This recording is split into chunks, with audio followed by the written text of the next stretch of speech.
Hi friends, welcome back to my channel.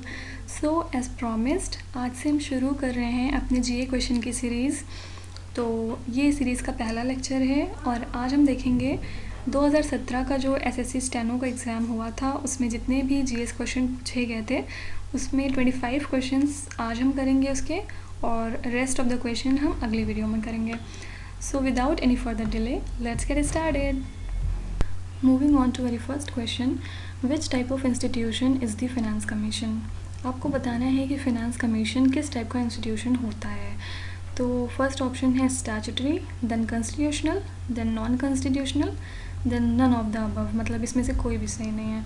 तो friends आपको मैंने तरीका बताया हुआ है, आप ये क्वेश्चन देख रहे हैं, इसके बाद आप वीडियो को पॉज करिए वहीं पे और अपना आंसर सोचने की कोशिश करिए, उसके बाद ही आप प्ले करके देखिएगा कि आंसर क्या है, और फिर आप अपना स्कोर भी काउंट करिएगा विथ नेगेटिव मार्किंग, और लास्ट में आप मुझे कमेंट सेक्शन में ज़रूर बताइएगा कि आपने कितना स्कोर किया है।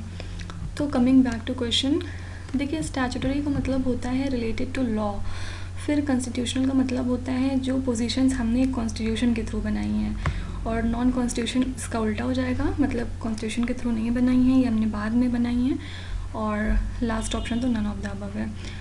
तो देखिए फ्रेंड्स, इसका आंसर है कॉन्स्टिट्यूशनल इंस्टीट्यूशन। ये बेसिकली ये फाइनेंस कमीशन आपका एक पर्पज़ के लिए बनाया गया था। इसमें ये था कि जो भी सेंटर और स्टेट के रिलेशंस होते हैं, फाइनेंशियल रिलेशंस स्पेशली, उसको ये डिफ़ाइन करता है, कैसे पैसा डिवाइड होगा, कैसे टैक्स डिवाइड होगा सेंटर और स्टेट के बीच में, ये सब ये डिसाइड करता है फाइनेंस कमीशन। और कॉन्स्टिट्यूशन में है तो इसके लिए एक स्पेशल आर्टिकल भी होगा जो है आर्टिकल 280। तो ये छोटी छोटी बातें हैं फ्रेंड्स जो आपको याद रखनी चाहिए, क्योंकि मैंने आपको बताया था कि ये बहुत ज़्यादा डेविएशन नहीं होता है आपके क्वेश्चंस में। अगर इस बार इसने पूछा है इंस्टीट्यूशन का टाइप, तो अगली बार हो सकता है ये पूछ ले कि कौन से आर्टिकल में आता है या फिर इसका पर्पज़ क्या है। तो ये आप छोटी छोटी बातें याद रखेंगे तो आपको काफ़ी ज़्यादा हेल्प मिलेगी। और एक लास्ट बात ये कि ये 1951 में प्रेसिडेंट ऑफ इंडिया द्वारा बनाया गया था। Alright, question number 2, Who among the following Indians served as the president of the International Court of Justice? सबसे पहले तो आप मुझे यही बताइए कि इंटरनेशनल कोर्ट ऑफ जस्टिस का हेडक्वार्टर कहाँ पे है। तो मैं बता देती हूँ, ये हेग नीदरलैंड्स के अंदर है, और इसमें पूछा है कि इंडिया से कौन से प्रेसिडेंट। देखिए वो इतना बड़ा कोर्ट है, तो अगर इंडिया से कोई भी वहाँ पे जा रहे हैं तो ये बहुत बड़ी बात हो जाती है इंडिया के लिए, इसलिए आपको नाम रखना ज़रूरी हो जाता है आपके लिए। तो इसके ऑप्शंस हैं Nagendra Singh, M Katju, Y Chandrachud, JS Khehar. तो आप बताइए इसका आंसर क्या होता है।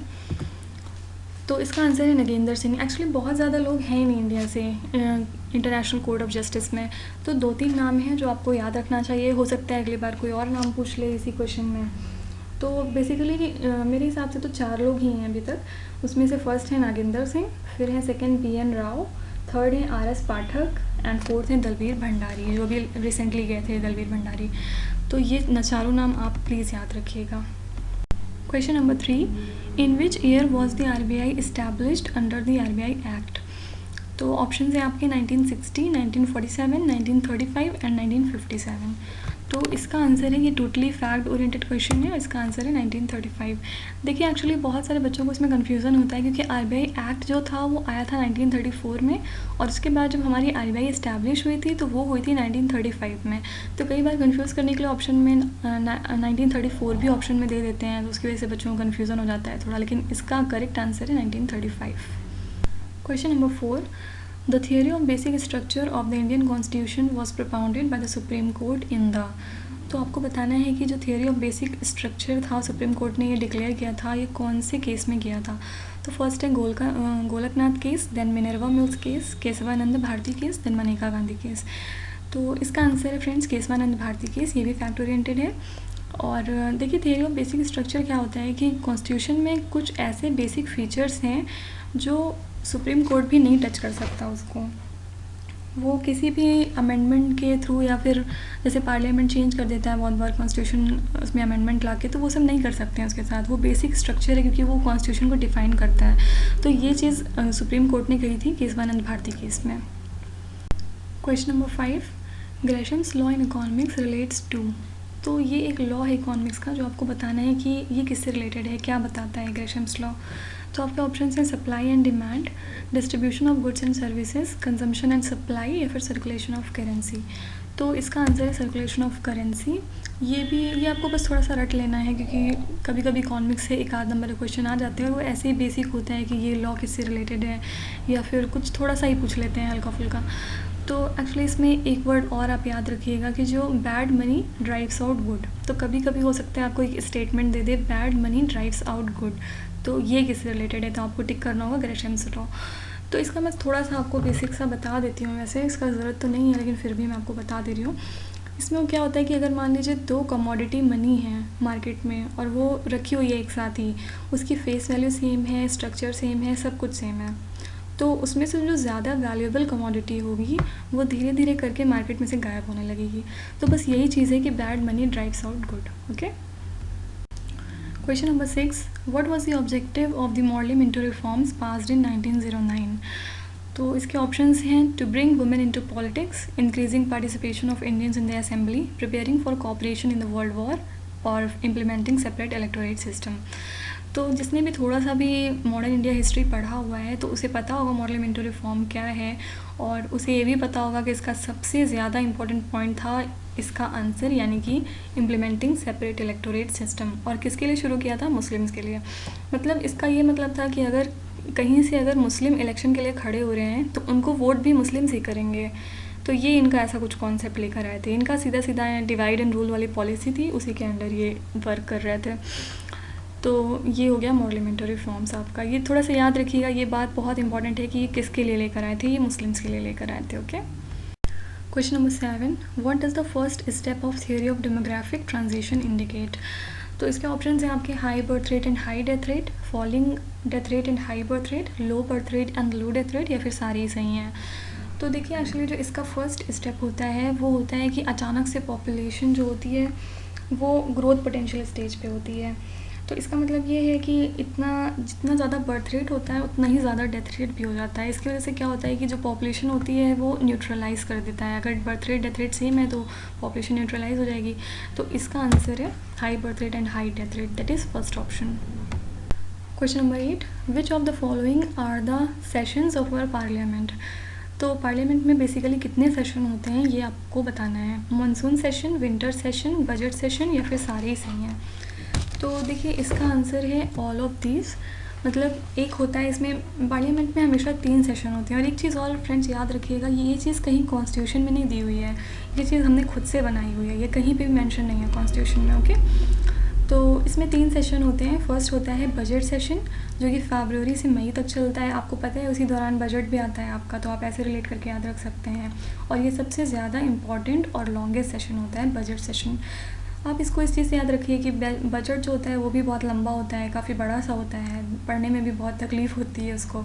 तो इससे आप याद रख सकते हैं कि बजट सेशन जो होता है वो सबसे लॉन्गेस्ट होता है। उसके बाद आता है मानसून सेशन जो कि जुलाई टू अगस्त के बीच में होता है, इस समय जब मानसून होता है। और फिर लास्ट आता है विंटर सेशन यानी नवंबर टू दिसंबर में। और जो विंटर सेशन होता है वो सबसे शॉर्टेस्ट होता है। तो आप ये याद रख लीजिए कि जो आजकल ग्लोबल वार्मिंग की वजह से ठंडी वैसे भी कितनी कम होती है, तो आप ऐसे याद रख लीजिए। तो ये तीनों सेशन हो गए आपके पार्लियामेंट के। Question number 9, who among the following considered right to constitutional remedies to be the heart and soul of the Indian constitution. Friends अगर आपको याद हो तो मैंने प्रीवियस ईयर क्वेश्चन का जो ओवरव्यू वाली वीडियो बनाई थी उसमें ये क्वेश्चन मैंने ऐड किया था। ये इसी वीडियो से लिया था, 2017 वाले पेपर से लिया था ये क्वेश्चन। तो अगर आपने वो वीडियो नहीं देखा है तो प्लीज़ रेफर इट, आपको पता चलेगा, एक बेसिक अंडरस्टैंडिंग होगी आपको प्रीवियस ईयर क्वेश्चन के बारे में। तो कमिंग बैक, इसके ऑप्शंस हैं डॉक्टर राजेंद्र प्रसाद, डॉक्टर भीमराव अम्बेडकर, पंडित जवाहरलाल नेहरू, या फिर सरदार वल्लभ भाई पटेल। तो इसका आंसर है भीमराव अम्बेडकर। देखिए इसका मतलब ये होता है कि बेसिकली आपके पास 6 फंडामेंटल राइट होते हैं। तो अगर आपके 5 फंडामेंटल राइट थोड़े से भी वॉलेट होते हैं या आपको ऐसा लगता है कि आप उन फंडामेंटल राइट्स को एंजॉय नहीं कर पा रहे हैं किसी वजह से या किसी पर्सन की वजह से, तो आप सीधे सुप्रीम कोर्ट जा सकते हैं। क्योंकि सुप्रीम कोर्ट जो है वो आपके फंडामेंटल राइट्स का प्रोटेक्टर है, वो गार्ड है, लाइफ गार्ड है आपके फंडामेंटल राइट्स का। तो इस आर्टिकल में यही बात बोली गई है कि अगर फंडामेंटल राइट्स हम दे रहे हैं, अगर हम उसका कोई सेफ गार्ड नहीं देंगे तो कोई मतलब नहीं है ना फिर उस फंडामेंटल राइट को देने का। तो इसीलिए ये आर्टिकल बनाया गया है और ये भी हमारे फंडामेंटल राइट में आता है। ये लास्ट होता है आर्टिकल 32। इसी कंटेम्प्रेरी एक और आर्टिकल होता है आर्टिकल 226 जिसमें हम हाई कोर्ट जाते हैं। तो ये दोनों आर्टिकल कोरिलेटेड ही होते हैं। Okay, question number 10, there were 8 types of marriages during the Vedic period, which one of them is love marriage. तो ये आपका एंशियंट हिस्ट्री का एक छोटा सा क्वेश्चन है। इसके ऑप्शंस हैं ब्रह्म विवाह, गंधर्व विवाह, दैव विवाह या फिर अर्श विवाह। तो इसका आंसर है गंधर्व विवाह। एक्चुअली इसका ये लव मैरिज का मतलब तो आपको पता ही है कि सिर्फ मैन एंड वुमेन एग्री करेंगे, उन फैमिलीज़ का कंसेंट नहीं होगा, तो इसी को बोलते हैं गंधर्व विवाह। तो इसके आप एक बार नाम देख लीजिएगा, ब्रह्म, गंधर्व, दैव और अर्श, 4 तो यहीं पे लिखे हुए हैं। इसके अलावा होते हैं प्रजापत्य, असुरा, राक्षसा एंड पैशाचा। ये हो गए 8 type of marriages during the Vedic period. Question number 11, under which writ the court sought to produce a person in the court suspected to be missing or in custody। तो इसके ऑप्शंस हैं mandamus, को warranto, सर्ट्योरेरी या फिर habeas corpus, और इसका सही answer है हेबियस कॉर्पस। तो आपको पता है फ्रेंड्स कि 5 तरह के रिट इशू करता है सुप्रीम कोर्ट। तो हेबियस कॉर्पस देखिए बेसिकली एक लैटिन वर्ड है और इसका मतलब होता है कि you may have the body. मतलब अगर आप किसी को पकड़ के ले आ रहे हैं, किसी भी वजह से आप उसको डिटेन करके लेकर आए हैं, तो उसको आप इमीडिएटली कोर्ट के सामने पेश करिए, और अगर वो पाया गया कि वो जो जिस वजह से वो डिटेन हुआ था वो इलीगल है, तो आप उसको तुरंत रिलीज़ करिए। बस यही है हेबियस कॉर्पस। फिर सेकंड है मैंडमस, जैसे यहाँ पे, तो मैंडमस का मतलब होता है वी कमांड। मतलब आप किसी भी, जैसे सुप्रीम कोर्ट है, वो लोअर कोर्ट या ट्राइब्यूनल को ऑर्डर कर सकते हैं कि आप ये वाले एक्शंस परफॉर्म करिए, हम ये कमांड कर रहे हैं, तो वहाँ पे आ जाएगा मैंडमस, यानी कि मैंडमस रिट इशू कर रहा है सुप्रीम कोर्ट। देन फिर उसके बाद है को वारंटो। को वारंटो का मतलब होता है कि व्हाट इज़ योर अथॉरिटी। आप किस अथॉरिटी से किसी पब्लिक पोजीशन पे बैठे हुए हैं, मतलब अगर कोई गवर्नमेंट पोजीशन है तो आपने क्या वो अर्न किया है या किस तरह आप यहाँ पर आए हैं, ये सुप्रीम कोर्ट किसी से भी पूछ सकती है। तो ये जब इसको ये पूछना होता है तो फिर ये को वारंटो रिट इशू होता है। उसके बाद है सर्ट्योरेरी और एक और होता है प्रोहिबिशन। ये दोनों एक्चुअली बहुत क्लोज होते हैं, सर्ट्योरेरी और प्रोहिबिशन, लेकिन इसमें एक डिफरेंस होता है कि जो प्रोहिबिशन होता है वो पहले ऑर्डर के पहले आता है और जो सर्ट्योरेरी होता है वो ऑर्डर के बाद में आता है। मतलब सर्ट्योरेरी का मतलब होता है टू बी सर्टिफाइड। मतलब अगर लोअर कोर्ट ने कोई ऑर्डर दे दिया है तो उस ऑर्डर को क्वैश करने के लिए, उसको खारिज करने के लिए सुप्रीम कोर्ट सर्ट्योरेरी जारी कर देती है। और अगर उसने कोई ऑर्डर देने वाली है या फिर नहीं दिया है अभी, तो वहाँ पर प्रोहिबिशन ऑर्डर करती है कि मतलब हम उस पर रोक लगा रहे हैं फ़िलहाल के लिए। तो ये 5 रेट्स हैं, थोड़ा सा इसके बारे में आप और पढ़ लीजिएगा, मैंने थोड़ा बेसिक सा बता दिया है आपको। Okay, now question number 12, who founded the Vikramshila university. तो इसके ऑप्शंस हैं गोपाल, देवपाल, कर्ण या फिर धर्मपाला। तो इसका आंसर है धर्मपाला। देखिए अगर आपको सिर्फ इतना पता था कि विक्रमशिला यूनिवर्सिटी पालास ने बनवाई थी तो ये सफिशिएंट नहीं था, आपको एग्जैक्टली पता होना चाहिए। देखिए बेसिकली जो इतने बड़े बड़े जो मॉन्यूमेंट्स वगैरह होते हैं ये तो आपको एकदम रटे होने चाहिए। ये हर एग्ज़ाम में CGL, CHSL या फिर JEE हर एग्ज़ाम में बार बार पूछते हैं। Nalanda university, Vikramshila university, Takshashila university, ये सब आप एक लिस्ट बनाइए और एक बार याद कर लीजिए। और देखिए जो पालास थे ये 4 साल तक थे इंडिया में, और उसके बाद बख्तियार खिलजी जो दिल्ली सल्तनत के रूलर थे, इन्होंने फिर उसके बाद में इनका रेन ख़त्म कर दिया था। और एक और छोटी सी इन्फॉर्मेशन ये कि ये जो यूनिवर्सिटी है ये बिहार में है अभी फ़िलहाल। Question number 13, who was the governor general nicknamed desert fox during the second world war. मतलब कौन से ऐसे गवर्नर जनरल थे जिनको बाद में निकनेम मिल गया था डेजर्ट फॉक्स का। तो इसके ऑप्शंस हैं general Nelson, general Erwin Rommel या फिर एडोल्फ हिटलर, या फिर इसमें से कोई भी सही नहीं है। तो इसका आंसर है जनरल एरविन रोमेल। ये जो थे ये वर्ल्ड वॉर 2 के टाइम पे जो नाजी जर्मन थे ये उनके फील्ड मार्शल थे और इनको ये डेजर्ट फॉक्स का टाइटल मिला था। Question number 14, hereditary characteristics are passed on from parent to the offspring chiefly through. तो ये छोटा सा क्वेश्चन है बायोलॉजी से। इसके ऑप्शन हैं जीन्स, एंजाइम्स, गैमेट्स या फिर सेंट्रोसोम। तो ये सबको ही पता होता है कि ऐसे क्वेश्चंस में ज़्यादातर जीन्स ही आंसर होता है, क्योंकि जीन्स जो होते हैं वो बायोलॉजिकल कैरेक्टर आपका डिफ़ाइन करते हैं, पेरेंट्स से ऑफस्प्रिंग तक जो भी कैरेक्टर्स होते हैं वो लेके जाते हैं। तो इसका सही आंसर है genes. Question number 15, under which treaty British company got the diwani right of Bengal, Bihar and Orissa from Mughal ruler Shah Alam second. तो आपके ऑप्शंस हैं treaty of Awadh, treaty of Alinagar, treaty of Calcutta या फिर ट्रीटी ऑफ इलाहाबाद। तो इसका आंसर है ट्रीटी ऑफ इलाहाबाद। देखिए, ये ट्रीटी हुई थी 1765 में, और ये treaty as a result of battle of Buxar हुई थी, जो कि 1764 में ये बैटल हुई थी। और इस बैटल में दो पार्टीज़ थी। एक तरफ थे हेक्टर मुनरो, जो कि ब्रिटिश कंपनी को लीड कर रहे थे, और दूसरी साइड थे हमारे सबसे पहले ये शाह आलम सेकेंड, जो कि मुग़ल रूलर थे। इसके अलावा इनके साथ थे शुजाउद्दौला नवाब ऑफ अवध, और एक और लोग थे मीर कासिम। यस, तो ब्रिटिश को ये बात पता थी कि कभी ये बैटल नहीं जीत सकते हैं, क्योंकि 3 लोग हैं उधर साइड और इनकी इतनी बड़ी आर्मी है, कभी नहीं जीत पाएंगे। तो इन्होंने फिर वही डिवाइड एंड रूल वाला लॉजिक खेला। इन्होंने मीर कासिम को ख़रीद लिया, उनको काफ़ी सारा लालच देके कि हम आपको बाद में राजा बना देंगे, और बहुत सारा सपना दिखा के उनको अपनी साइड कर लिया। और इसी की वजह से ये बैटल ऑफ बक्सर इन लोगों की डिसीसिव विक्ट्री हो गई। तो उसी का रिज़ल्ट था बाद में ये ट्रीटी ऑफ इलाहाबाद। सारा कुछ छीन लिया उन लोगों से, इसमें काफ़ी कुछ ले लिया था फिर बाद में इसी ट्रीटी के चक्कर में। Okay, question number 16, lysosomes are known as suicidal bag because of there. तो इसके ऑप्शंस हैं proteolytic enzymes, parasitic nucleus, hydrolytic enzymes, या फिर फैगोसाइटिक एक्टिविटी। तो इसका आंसर है हाइड्रोलिटिक एंजाइम्स। देखिए, इसमें सबसे इम्पॉर्टेंट तो यही है कि आप ये बात याद रखिएगा कि सुसाइडल बैग किसको कहते हैं। लाइसोसोम्स को बोलते हैं। हो सकता है नेक्स्ट टाइम ऑप्शन में दे दें माइटोकॉन्ड्रिया, न्यूक्लियस, गोल्गी बॉडी, या फिर लाइसोसोम, इसमें से किसको बोलते हैं सुसाइडल बैग। तो आपको ये बात पता होनी चाहिए कि लाइसोसोम्स को बोलते हैं। Okay, question number 17, which of the following is related to blue revolution. तो ऑप्शंस हैं irrigation, agriculture, fishing, indigo cultivation. तो ये आप बहुत ईजिली रिलेट कर सकते हैं कि पानी ब्लू होता है, इस वजह से फिशिंग को इंडिकेट कर रहे हैं। तो आपका आंसर है फिशिंग। एग्रीकल्चर का मैंने आपको बताया था ग्रीन रेवोल्यूशन से वो रिलेटेड है। मिल्क इसी तरह वाइट रेवोल्यूशन से, इसी तरह छोटे मोटे रेवोल्यूशन हैं। एक क्वेश्चन था प्रीवियस ईयर क्वेश्चन में वाली वीडियो में जो मैंने आपको बताया था, उसमें काफ़ी तरह के रेवोल्यूशन बताए थे। आप प्लीज़ उसमें एक बार देख लीजिएगा। Question number 18, in which organ of the body does the detoxification of the most poisonous substance takes place। मतलब कई बार होता है कि आपको पता नहीं होता है, लेकिन आप बहुत कुछ खा लेते हैं जो आपकी बॉडी के लिए हार्मफुल होता है। तो उस चीज़ का डिटॉक्सिफिकेशन, मतलब जो उसकी टॉक्सिसिटी है वो ख़त्म होने का प्रोसेस, ये कहाँ पे होता है, कौन से बॉडी पार्ट में होता है। तो इसके ऑप्शंस हैं किडनी, लीवर, लंग्स, या फिर स्टमक। तो इसका सही आंसर है लीवर। तो ये जो डिटॉक्सिफिकेशन का प्रोसेस होता है वो होता है लीवर में। Question number 19, which countries are separated from the McMahon line. ये भी क्वेश्चन था उस वीडियो में, प्रीवियस ईयर क्वेश्चन के ओवरव्यू वाली वीडियो में। तो इसके ऑप्शंस हैं इसके India Bangladesh, India Pakistan, India China, या फिर इंडिया नेपाल। तो इसका आंसर है India China. Question number 20, diaphragm is a means of contraception, it is fixed.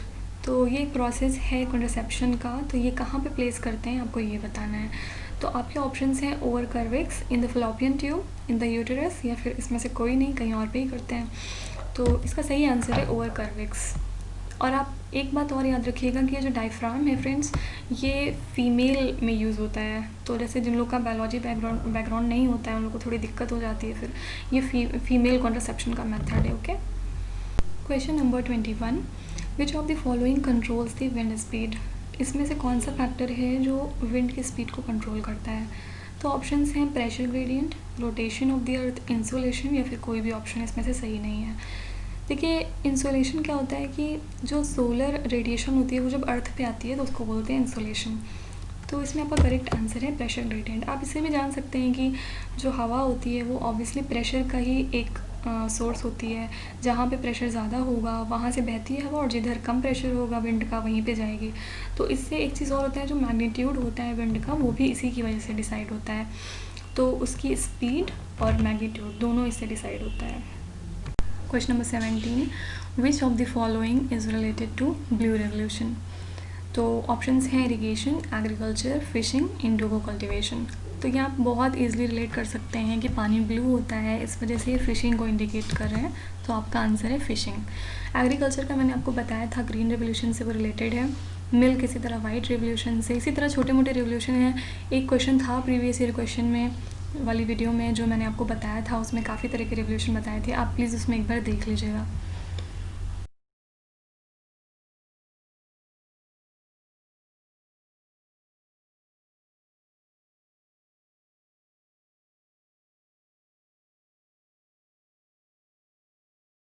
Question number 23, in which 2 layers of the earth does the Gutenberg discontinuity lies.